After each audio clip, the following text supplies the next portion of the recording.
ഇത്രോ exercise ചെയ്താലേ unity ഉണ്ടോ, symptoms എവിടെയെങ്കിലും ഉണ്ടോ, എവിടെയെങ്കിലും പുകയുന്നുണ്ടോ എന്നറിയാൻ പറ്റുള്ളൂ. കാരണം ഈ പുക ഒരിക്കലും ഇഗ്നോർ ചെയ്യരുത്. ഇത് പുകഞ്ഞ് മാറി തീയായിട്ട് മാറും. ഒരു ഫാമിലി ബിസിനസ്സിൽ ആ ബിസിനസ് റൺ ചെയ്യുന്ന ഫാമിലിയിൽ ഒരു യൂണിറ്റി ഉണ്ടോ എന്ന് എങ്ങനെയാണ് നമ്മൾ തിരിച്ചറിയണത്?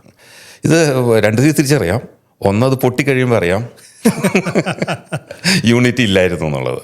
മറ്റത് സിംറ്റംസ് വെച്ചിട്ട് മനസ്സിലാക്കാം. ഇപ്പോൾ സിംറ്റംസ്, എൻ്റെ ഒരു എക്സ്പീരിയൻസ് പറഞ്ഞാൽ, നമ്മൾ സാറിന് ഫാമിലി ബിസിനസ്സുമായിട്ട് അസോസിയേറ്റ് ചെയ്യാനായിട്ട് മുന്നോട്ട് പോകുമ്പോൾ അതിനകത്ത് പല സ്റ്റെപ്പുകളുണ്ട്. അപ്പോൾ ആദ്യത്തെ ഒരു സ്റ്റെപ്പ് എന്നുള്ളത് പറഞ്ഞാൽ നമ്മൾ ഫോളോ ചെയ്യാറ് എല്ലാ ഫാമിലി മെമ്പേഴ്സിനെ കൂടെ ഒന്നിച്ച് മീറ്റ് ചെയ്യുക എന്നുള്ളതാണ്. അതായത് ഡീറ്റെയിൽസിലേക്ക് കിടക്കുന്നതിന് മുമ്പ് എല്ലാ ഫാമിലി മെമ്പേഴ്സും, അതായത് അതിൻ്റെ അകത്ത് ഇൻവോൾവ് ആണെങ്കിലും അല്ലെങ്കിലും വൈഫ്സ്, മക്കൾ, ഈ ബിസിനസ്സുമായിട്ട് എന്തെങ്കിലും ബന്ധമുള്ള കൊച്ചുമക്കൾ വരെ ആയിട്ട് ഒരു ഇൻട്രാക്ഷൻ ആണ് ഇതിൻ്റെ അകത്ത് ആവശ്യം.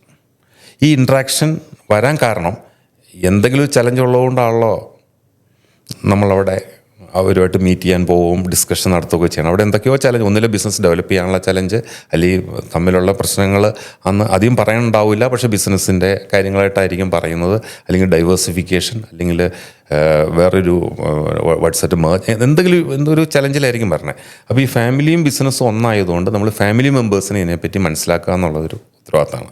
അപ്പോൾ എൻ്റെ ഒരു എക്സ്പീരിയൻസ് പറഞ്ഞാൽ, ഒരു കേസിൽ അന്ന് ഏതോ 30 ഫാമിലി മെമ്പേഴ്സ് ഉണ്ടായിരുന്നു. അന്ന് ഇവർ ഫാദർ മരിച്ചുപോയി, ബാക്കി 4 ബ്രദേഴ്സ്, അവരുടെ മക്കൾ, കൊച്ചുമക്കൾ, കല്യാണം കഴിഞ്ഞു പോയ അവരുടെ ഇൻലോസ്, എല്ലാം ഇവരൊക്കെ ഫാമിലി ബിസിനസ്സുമായിട്ട് കുറച്ച് കണക്റ്റഡ് ആണ്, അല്ലെങ്കിൽ അവരെ വിളിച്ചുകൊണ്ട് വന്നിരിക്കുകയാണ് സോ ദാറ്റ് എൻ്റെ കാര്യങ്ങൾ ഡിസ്കസ് ചെയ്യാനായിട്ട്. പിന്നെ അത് യൂണിറ്റി ഉണ്ടോ ഇല്ലയോ എന്ന് അറിയണമെന്ന് ചോദിക്കുമ്പോൾ നമ്മൾ സംസാരിക്കുന്ന കാര്യങ്ങൾ എന്താണെന്ന് വെച്ചാൽ, ബേസിക്കലി ഫാമിലി ബിസിനസ്സിൻ്റെ ഒരു സ്ട്രക്ചർ, ശ്രദ്ധിക്കേണ്ട കാര്യങ്ങൾ, സക്സഷൻ പ്ലാനിങ്, അടുത്ത ജനറേഷനിലേക്ക് നമ്മൾ ആ സക്സഷൻ റേറ്റിലേക്ക് കൊണ്ടുപോകാനുള്ള കാര്യങ്ങൾ നമ്മൾ പറയണേ. ഇവിടെ എന്താ നടന്നെങ്കിൽ ഇവിടുത്തെ പൊസിഷൻ എന്താണെന്ന് നമ്മൾ മനസ്സിലാക്കുന്നേ ഇല്ല. നമ്മൾ കുറേ റൂൾസും റെഗുലേഷൻസും എക്സ്പീരിയൻസും ആദ്യം പറയും. ഇത് കഴിഞ്ഞിട്ട് നോർമലി ഫാമിലി മെമ്പേഴ്സ് എല്ലാം ഒരു കപ്പുടി കഴിഞ്ഞിട്ട് പിരിയും. ദെൻ അതിൻ്റെ മെയിൻ ആൾക്കാർ മാത്രം ഉണ്ടാവും. അപ്പോൾ അവരുമായിട്ട്, ഫോർ എക്സാമ്പിൾ ഇവർ 4 പേരുണ്ടെന്ന് വെച്ചോ, 4 പേരുമായിട്ട് കോമൺ ആയിട്ട് നമ്മൾ ഡിസ്കസ് ചെയ്യും. ഇനി നമ്മുടെ ചലഞ്ചസ് എന്തൊക്കെയാണ്, എങ്ങനെയാണ് മുന്നോട്ട് പോകേണ്ടത്, 4 പേരുമായിട്ടും കോമൺ ഡിസ്കഷൻ. അതുവരെ നമുക്ക് ആരെയും ഇൻഡിവിജ്വലായിട്ട് അറിയില്ല. അപ്പോൾ ഓരോരുത്തരും ഓരോരോ വ്യൂസ് പറയും. ഇപ്പോൾ എല്ലാവരും സാറിന് പറയാറ്, അതിൻ്റെ കൺക്ലൂഷൻ എന്ന് പറയുന്നത്, ഈ 4 പേര് നമുക്ക് ഒന്നിച്ച് തന്നെ മുന്നോട്ട് പോകണം. ചില പ്രശ്നങ്ങൾ അവിടെ ഇവിടെയൊക്കെ ഉണ്ട്, എന്നാലും നമുക്കത് തീർത്ത് മുന്നോട്ട് പോകണം. ശരി, അപ്പോൾ അത് നമ്മളൊരു തീരുമാനമായിട്ട് വയ്ക്കുന്നു. ഇനി പിന്നെ അത് കഴിഞ്ഞ അടുത്തൊരു സ്റ്റെപ്പ് എന്ന് പറഞ്ഞാൽ നമ്മൾ ഓരോരുത്തരും ഇൻഡിവിജ്വലായിട്ട് മീറ്റ് ചെയ്യാൻ. ഈ പറഞ്ഞ കാര്യത്തിൽ നമുക്ക് യോജിപ്പുണ്ടോ എന്നുള്ളത് ഈ 4 പേരോടും നമുക്ക് കിട്ടണം. ഈ 4 പേരെ മീറ്റ് ചെയ്യുമ്പോൾ ദ സിനാറിയോ ടോട്ടലി ചേഞ്ചസ്. ഇതിൽ 1-2 പേർക്ക് ചിലപ്പോൾ ആഗ്രഹം കാണും ഒന്നിച്ച പോകണമെന്ന്. ഈ ആഗ്രഹമുള്ളവർ വലിയ ഉത്തരവാദിത്തം എടുക്കാത്തവരാ, മനസ്സിലായില്ലേ? ഇവർക്ക് കൂടുതലങ്ങ് പോവാണ് ഏറ്റവും നല്ലത്. അല്ലെങ്കിൽ അവരുടെ ഉത്തരവാദിത്തങ്ങളെല്ലാം കഴിഞ്ഞവർ, അത് കല്യാണം, മക്കളുടെ കല്യാണം എല്ലാം കഴിഞ്ഞ് സെറ്റിലായവർ, ഇനിയിപ്പോൾ ഇങ്ങനെ അങ്ങ് പോയാൽ മതി എന്നുള്ളത്.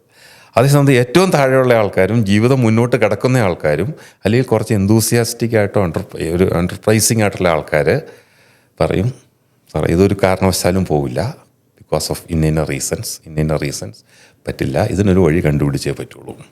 അപ്പോൾ നമ്മൾ പുറമേ നിന്ന് നോക്കുമ്പോൾ മെയിൻ മീറ്റിംഗ് നടന്നുകൊണ്ടിരിക്കുമ്പോൾ 100% യൂണിറ്റി. ഇൻഡിവിജ്വൽ മീറ്റിംഗ് വന്നു കഴിഞ്ഞപ്പോഴത്തേക്കും 100 ഇല്ലേലും പ്രശ്നങ്ങളുണ്ട്, but we want to go together. ഇൻഡിവിജ്വലായിട്ട് മീറ്റ് ചെയ്ത് കഴിഞ്ഞപ്പോൾ ഇറ്റ് ഈസ് കമ്മിങ് ടു 0. ഇങ്ങനെയാണ് യൂണിറ്റി ഉണ്ടോ ഇല്ലയോ എന്ന് മനസ്സിലാക്കാനുള്ളത്. ഇങ്ങനൊരു അവന്യൂ കിട്ടിയില്ല എങ്കിൽ, ഇങ്ങനെ ഒരു സിറ്റുവേഷൻ ഉണ്ടായില്ല എങ്കിൽ, ഈ പറഞ്ഞ ആളുടെ ആക്ഷൻ എങ്ങനെയായിരിക്കും പുറത്തു വരിക? ആക്ഷൻ അല്ല, തിങ്കിങ്. അതൊരു ആക്ഷനിലൂടെ വരുള്ളൂ. അപ്പോഴത്തേക്ക് ഇത് ഡാമേജ് റിപ്പയറിങ് സ്റ്റേജ് കഴിഞ്ഞു പോകും.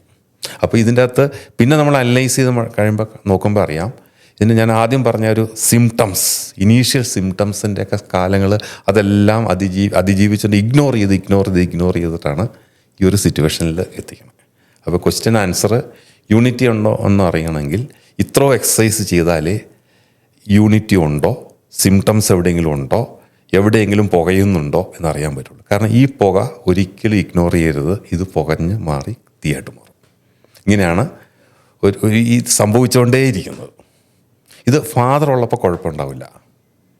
90% കേസിലും നമ്മൾ ഇങ്ങനെ ഇൻട്രാക്ട് ചെയ്യുമ്പോൾ ഫാദർ ഉള്ള സമയത്ത് പ്രശ്നങ്ങളിങ്ങനെ ഇങ്ങനെ നിൽക്കും. ഫാദറിൻ്റെ കാലം കഴിയുമ്പോഴാണ് ഈ ഒതുക്കി വെച്ചിരുന്ന ഇഷ്യൂസ് എല്ലാം തിരിച്ച് ഈ മറ്റേ ഇഷ്യൂ ഞാൻ പറഞ്ഞില്ല, വെള്ളം നിറയ്ക്കണ കേസൊക്കെ പറഞ്ഞില്ല, ഇതൊക്കെ ഇതിൽ ആപ്ലിക്കബിളാണ്, സ്ക്വയർലി ആപ്ലിക്കബിളാണ്. ഇതൊക്കെ തന്നെയാണ് കംപ്ലൈൻറ്റ്. മനസ്സിലായില്ലേ? ഇതാണ് യൂണിറ്റി ഉണ്ടോ ഇല്ലയോ എന്ന് അറിയാനുള്ള ക്വസ്റ്റ്യൻ്റെ ആൻസർ.